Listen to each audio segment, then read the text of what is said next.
Iyak ang Magnolia, nag-choke na naman sa dulo. Goodbye semis na, sumunod na sila sa San Miguel Beermen. Uminit si Arvin Tolentino, Kadimjak, pinosterize sina Abueva at Lucero. Nasayang ang effort ni Paulie. Game 1 quarterfinals ng number 1 at number 8 sa standing. Magnolia Hatchets kontra Northport Batampier. Hawak nga ng Northport ang twice to beat advantage kung saan isang panalo nga lang ang kailangan para makapasok sa semifinals.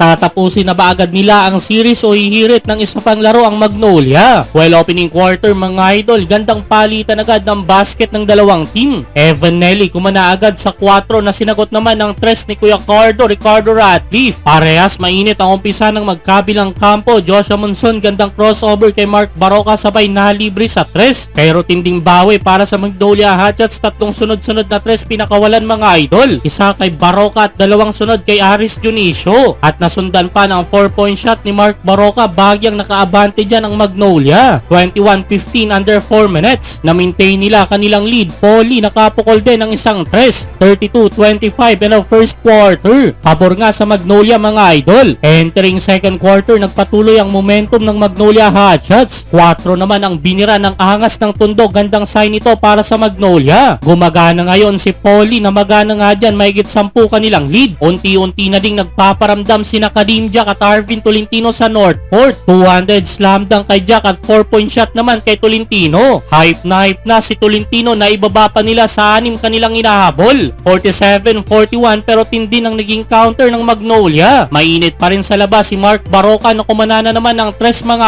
idol. Solid din nilalaro ni Calvin Abueva, tambak na 14 ang Northport. 61-47 end of second quarter. 18 puntos na si Baroka mga idol, kalaban ng 13 ni Tolentino at 12 points ni Kadimjak. Entering third quarter mga idol, gandang pasok para sa Northport Batampier. Sa kanilang mainit na 10 to nothing start, pinangunahan niya nila Cade Flores at Arvin Tolentino hanggang sa naitabla na nila ang talaan mula sa wing 3-pointer na ito ni Tolentino. 62 all under 8 minutes, biglang natunaw ng ganun-ganun na lang ang malaking lamang ng Magnolia. Nagpatuloy pa ang ranayan ng Northport. Kadimjak slam dunk on the transition. Pinosterize ang dalawang bantay ng Magnolia. Late minutes na nung nagising ang opensa ng Magnolia. Wata move sa ilalim para kay Paulie. Burado ang import ng Northport. Pero nabaliktad na dyan ang laban. Northport na ang may hawak ng 7-point lead. End of third quarter. 83-76. Fourth quarter, ayaw papigil ng Northport mga idol. Si Alin Bulanadi naman ang pumutok sa kanyang 80 straight points. Biglang natambakan na 12 ang Magnolia. 95-83 under 7 minutes. Mahabang minuto ang hawak ng Northport ang double-digit lead. Pero di sumuko ang Magnolia. Paulie back-to-back 4-point shot. Babae sa lamang ng Northport. 107-106. Wala nang 2 minuto. Pagkakataon pa sanang maipanalo ang laban pero hindi na naipasok ni Lee. Ang kanyang naging huling tira sa 4 sa uli, panalo ang Northport Batampier. Goodbye semis na ang Magnolia. Sumunod na sila sa San Miguel Beermen.